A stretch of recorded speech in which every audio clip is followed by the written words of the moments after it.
L'automne à Boston est bref. Par un après-midi d'octobre, alors que le vent froid commençait à disperser les feuilles des arbres, Emily Watson, infirmière à l'hôpital central, s'apprêtait à terminer sa longue garde de nuit. Après avoir vérifié une dernière fois les dossiers de ses patients et passé le relais à l'infirmière de l'équipe suivante, elle se dirigea vers les vestiaires. Encore une dure journée, Emily, dit Jennifer, une infirmière chevronnée. Des projets pour le week-end?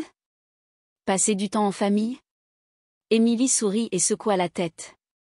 Non, ma mère et ma sœur vont faire du shopping à New York demain. Je serai à la maison à lutter contre une montagne de linge.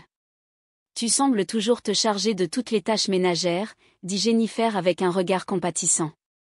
Ne prends-tu jamais de temps pour toi? Ça va, j'y suis habituée, Emily haussa les épaules. Elle ne le dit pas à voix haute, mais prendre soin de sa famille était devenu une habitude. Dans la famille Watson, il était tenu pour acquis qu'Emily s'occuperait de la plupart des corvées. Emily quitta l'hôpital et retourna à son appartement solitaire. Son appartement était modeste, mais propre.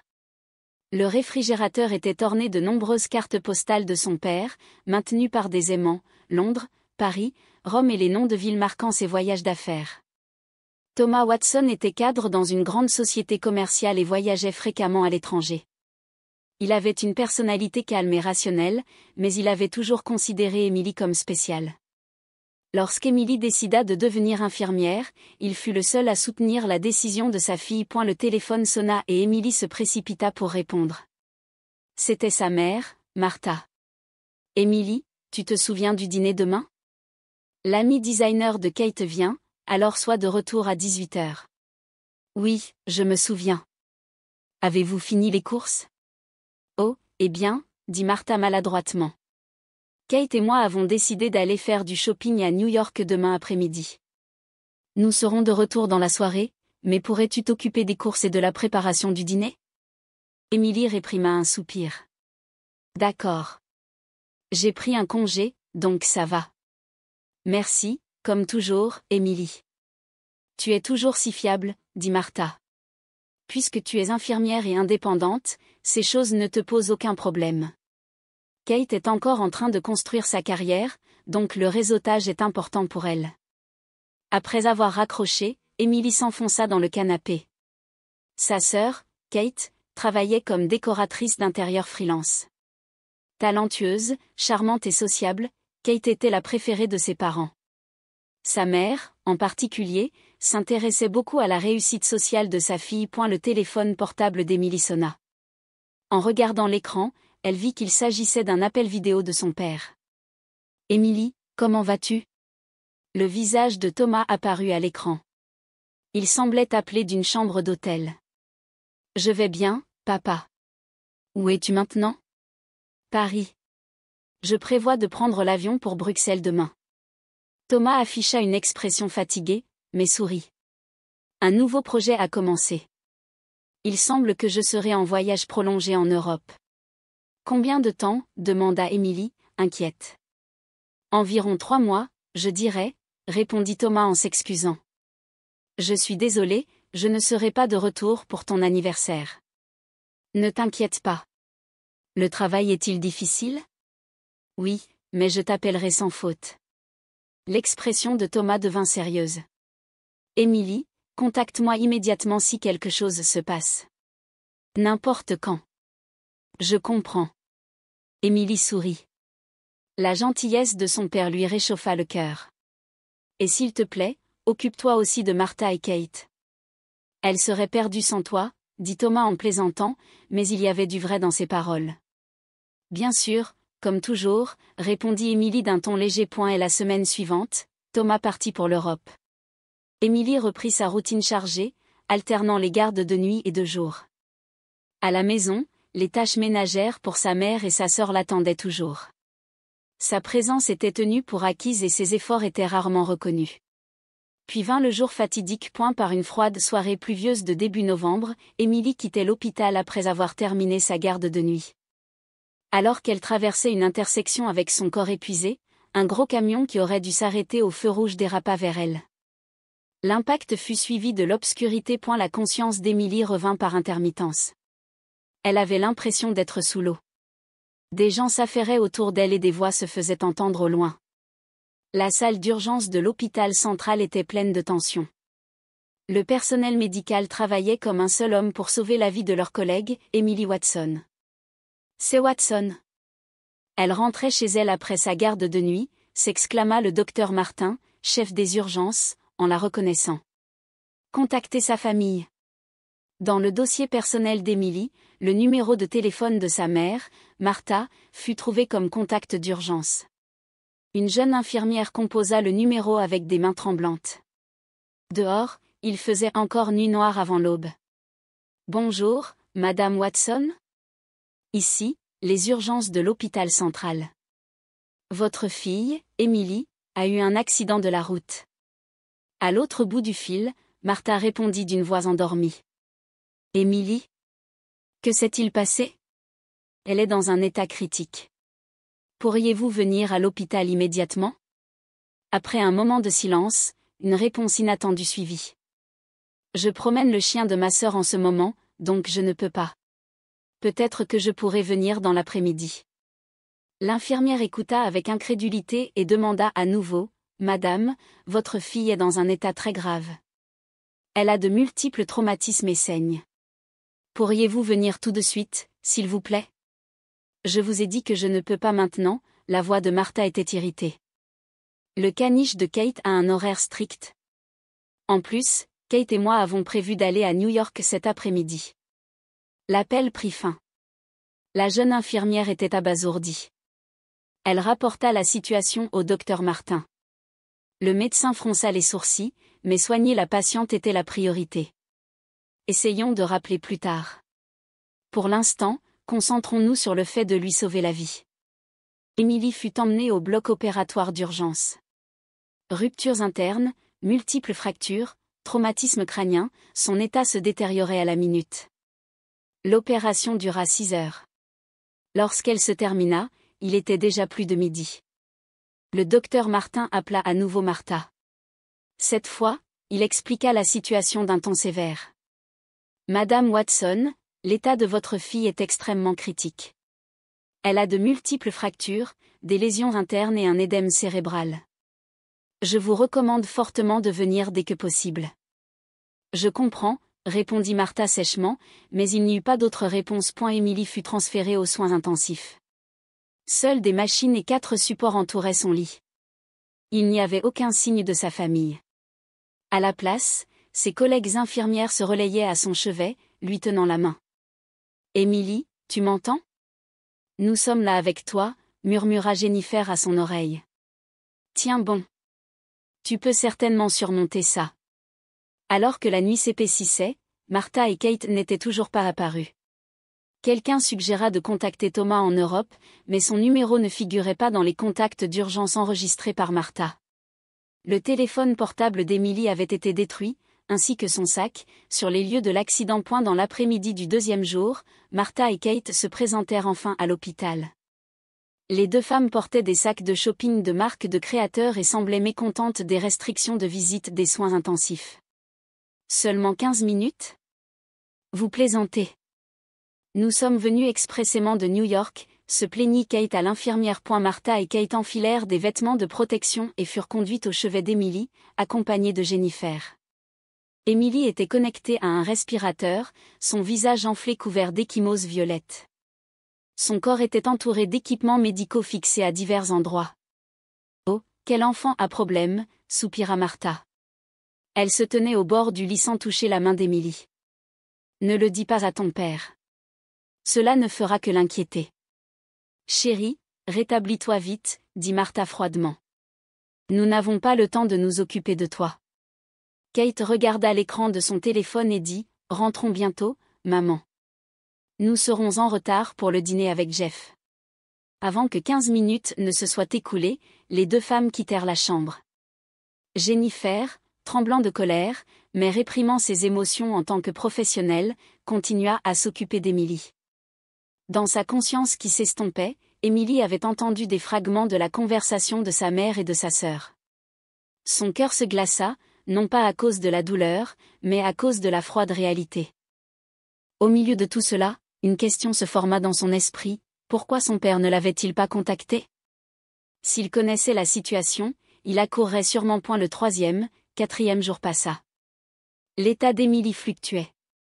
Ses collègues continuaient à prendre soin d'elle avec dévouement, assis à ses côtés entre les gardes. Martha et Kate ne se montrèrent plus jamais point à soir du 5e jour, la conscience d'Emily revint légèrement. Elle appela d'une voix rauque, « Papa ». Jennifer, qui était dans la chambre, lui serra fermement la main. « Emily, tu m'entends?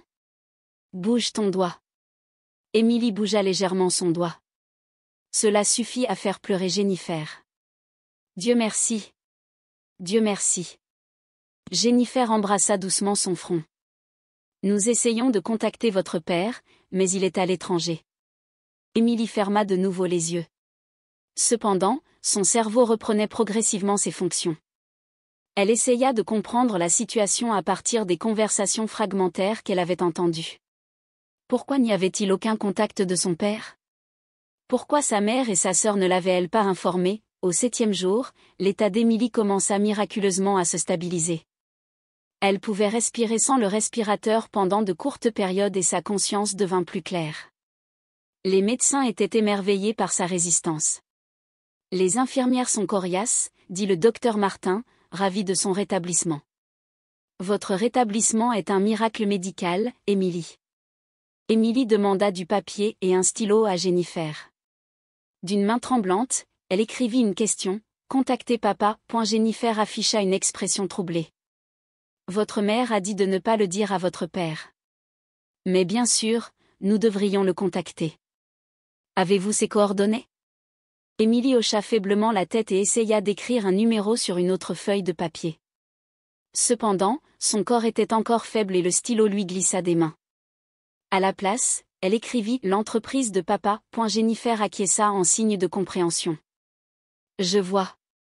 Thomas Watson, directeur de la succursale européenne de Global Trading Company. Je vais essayer de le trouver. Emily serra la main de Jennifer, lui transmettant sa gratitude. Dans son esprit, les paroles de sa mère, « Ne le dis pas à ton père », ne cessaient de se répéter. Pourquoi sa mère ne voulait-elle pas informer son père? Il devait y avoir une raison cachée. Et Emily prit une décision. Elle avait le droit de savoir, et son père avait le droit de savoir la vérité. Tout en poussant son corps faible, elle commença à élaborer un plan. À matin du 8e jour après l'accident, le ciel de Boston était couvert de plomb et de nuages. Un SUV de luxe se glissa dans le parking de l'hôpital central et Martha et Kate en sortirent. Les deux se dirigèrent vers l'entrée de l'hôpital, affichant sur leur visage la fatigue de la fête de la veille. « Finissons en vite », dit Martha. « Nous devons nous rendre à notre rendez-vous au spa cet après-midi. » Pourquoi Emily cause-t-elle toujours des problèmes? Kate soupira. Papa revient après-demain et nous sommes dans cette situation. Le visage de Martha se crispa. Je n'ai pas parlé de l'accident à ton père. Je lui ai dit qu'elle était au lit depuis quelques jours avec un simple rhume. Mais que se passera-t-il si papa essaie d'appeler Emily directement? Le téléphone portable d'Emily a été détruit dans l'accident. En plus, papa pense qu'Emily est occupée par ses gardes de nuit, donc il ne trouvera pas étrange de ne pas pouvoir la joindre, répondit Martha. Bref, aujourd'hui, disons-lui que papa s'inquiète aussi pour toi et partons vite. Les deux femmes s'approchèrent d'une infirmière à l'entrée des soins intensifs. Nous sommes ici pour rendre visite à Emily Watson. L'infirmière vérifia le dossier et afficha une expression légèrement confuse. Madame Watson, par ici, s'il vous plaît. Martha et Kate suivirent l'infirmière, inconsciente de tout problème. L'atmosphère solennelle des soins intensifs les enveloppa. Dans d'autres chambres, des membres de la famille priaient, encourageaient et parfois pleuraient au chevet des patients. Cependant, aucune de ces émotions n'était visible sur leur visage. L'infirmière s'arrêta devant un lit près de la fenêtre. Lorsque le rideau fut ouvert, Martha eut le souffle coupé. Le lit était vide, les draps étaient soigneusement faits et le support et le moniteur cardiaque avaient été retirés. Emily était introuvable. A-t-elle été transférée quelque part, demanda Martha à l'infirmière, sa voix contenant plus de mécontentement que de surprise. L'infirmière répondit calmement, non, elle est sortie. Sortie, s'exclama Kate. Mais n'était-elle pas dans un état critique? Le rétablissement de Madame Watson a été remarquable, expliqua l'infirmière. Bien qu'elle ait été dans un état dangereux pendant un certain temps, grâce à sa forte volonté et à sa résistance, elle a reçu l'autorisation de partir la nuit dernière. Mais où est-elle allée ? Demanda Martha d'une voix confuse. Elle n'est pas rentrée à la maison. Je suis désolée, mais je ne peux pas répondre aux questions concernant la vie privée des patients, dit poliment l'infirmière. Martha ne put cacher son irritation. Je suis sa mère, j'ai le droit de savoir. Oh maman, regarde, Kate pointa le lit du doigt. Il y a quelque chose là. Au centre du lit se trouvait une enveloppe blanche.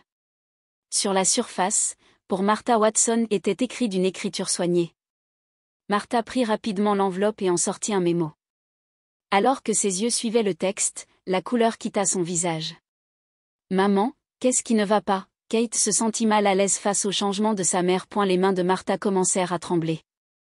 Elle s'assit sur le bord du lit et commença à lire d'une voix tremblante. À Martha, si tu lis ceci, tu es enfin venue à l'hôpital. Cela fait 8 jours depuis l'accident. Dans un accident à une intersection après ma garde de nuit, j'ai failli mourir. Même lorsque le médecin a dit, ce soir est critique, tu as dit, je promène le chien de ma sœur, donc je ne peux pas venir.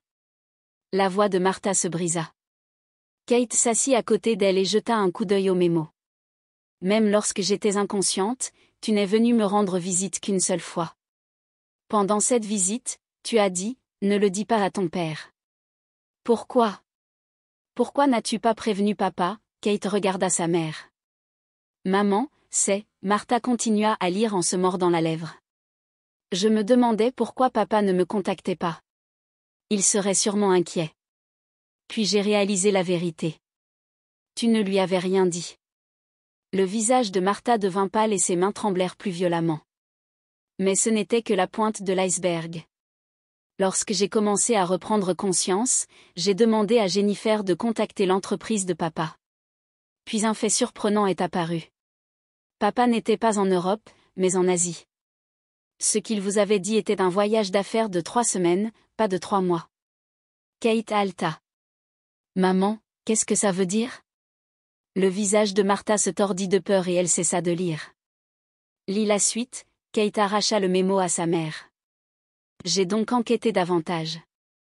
Votre histoire sur le voyage d'affaires de 3 mois de papa était un mensonge. Pourquoi auriez-vous dit un tel mensonge ? J'ai trouvé la réponse. Ayant perdu mon téléphone portable, j'ai pensé utiliser le téléphone fixe et je suis rentrée discrètement à la maison hier soir. Puis j'ai entendu ta voix du salon, ta voix parlant à un homme. Martha se couvrit le visage et commença à sangloter. Thomas ne sera pas de retour avant 3 semaines, ne t'inquiète pas, disais-tu. Lorsque j'ai légèrement ouvert la porte du salon, j'ai tout vu. Toi, avec Joseph Baker, ton amant. Kate s'éloigna de sa mère, prenant le mémo d'un air stupéfait. Et puis la conversation la plus choquante a suivi. Nous devons garder secret que Kate n'est pas sa fille. L'ADN ne ment pas, as-tu dit. Le papier glissa des mains de Kate. Elle fixa sa mère avec une expression incrédule. Maman, est-ce vrai ? Martha essaya de prendre la main de sa fille tout en pleurant, mais Kate se retira. Mon père n'est pas papa, la voix de Kate trembla. Martha ne put répondre. Elle reprit le mémo et lut jusqu'à la fin. J'ai rassemblé toutes les preuves, enregistrements de vos conversations, copies des emails entre vous et Joseph, et les résultats du test ADN de Kate. J'ai envoyé tout cela à papa par courrier international ce matin. Il a le droit de connaître la vérité. Au revoir Martha, de ta fille Emily. Au moment où elle termina de lire le mémo, le téléphone portable de Martha sonna. L'écran affichait le nom Thomas. Martha essaya de répondre avec des mains tremblantes, mais la sonnerie s'arrêta immédiatement. Il était déjà trop tard. Emily avait révélé toute la vérité. Que dois-je faire ? Martha s'effondra sur le lit. Thomas c'est tout. Kate se tenait près de la fenêtre, loin de sa mère. Son monde s'était complètement effondré au cours de ces 8 jours. Dans une chambre agréable au 34e étage du Grand Hyatt Hotel à Hong Kong, Thomas Watson se tenait près de la fenêtre, contemplant le paysage urbain nocturne animé. La restructuration de la succursale asiatique se déroulait mieux que prévu et il était susceptible de terminer avant le délai initial de 3 semaines. Il prévoyait de retourner à Boston par le vol de demain après-midi. On frappa à la porte et Thomas se retourna. Entrez. Le concierge de l'hôtel entra. Monsieur Watson, un colis est arrivé pour vous. C'est un courrier international. Merci. Thomas reçut l'enveloppe brune. Après le départ du concierge, Thomas examina l'enveloppe. Elle portait un cachet de la poste de Boston et l'expéditeur était Emily. Il sourit au courrier inattendu de sa fille. Il pensa que ce devait être un geste attentionné, typique d'Emily. Cependant, lorsqu'il ouvrit l'enveloppe, son contenu dépassa de loin son imagination, une clé USB, plusieurs photos et une lettre d'Emily. Il déplia d'abord la lettre. À mon cher papa, l'écriture méticuleuse d'Emily sauta à ses yeux. En lisant cette lettre, tu recevras sûrement un grand choc, mais tu as le droit de connaître la vérité. La semaine dernière, j'ai eu un accident de la route. J'ai été grièvement blessé lors d'une collision avec un gros camion et j'ai été entre la vie et la mort pendant un certain temps. La couleur quitta le visage de Thomas. Il s'assit sur une chaise. Maman ne t'a pas informé de mon accident et t'a apparemment dit qu'Emily était au lit avec un rhume. Même lorsque le médecin a dit « ce soir est critique », maman n'est pas venue à l'hôpital. Les mains de Thomas commencèrent à trembler. Le contenu était incroyable. Lorsque j'ai repris conscience, je me suis demandé pourquoi tu ne m'avais pas contacté. Après enquête, j'ai appris que maman t'avait parlé d'un voyage d'affaires de 3 mois. Pourquoi aurait-elle dit un tel mensonge? Et par hasard, j'ai appris la vérité. Thomas continua à lire la lettre. La découverte accidentelle par Emily de l'infidélité de sa mère à la maison, la conversation sur le père biologique de Kate. C'était un contenu qui bouleversait fondamentalement les fondements de sa vie conjugale. Les preuves sont dans la clé USB, enregistrement des conversations de maman et Joseph Baker, leurs échanges d'emails et les résultats du test ADN de Kate. Thomas inséra la clé USB dans son ordinateur portable. Là, comme Emily l'avait dit, les preuves étaient soigneusement stockées. Dans les conversations enregistrées, Martha et Joseph parlaient intimement, planifiant leur rendez-vous pendant l'absence de Thomas. L'historique des emails documentait leur relation de plus de 20 ans. Enfin, il ouvrit le PDF du rapport de test ADN. Parmi la terminologie scientifique, les mots 0% de probabilité de paternité lui sautèrent aux yeux. Thomas retourna à la fenêtre et contempla la vue nocturne. Cependant, ce que ses yeux voyaient n'était pas l'éclat de Hong Kong, mais le spectacle de 28 ans de vie conjugale qui s'effondrait. Emily, murmura-t-il le nom de sa fille, le nom de sa seule vraie fille. Aéroport international Logan de Boston. Thomas sortit du terminal avec une expression fatiguée. Le vol de 20 heures avait épuisé non seulement sa force physique, mais aussi sa force mentale.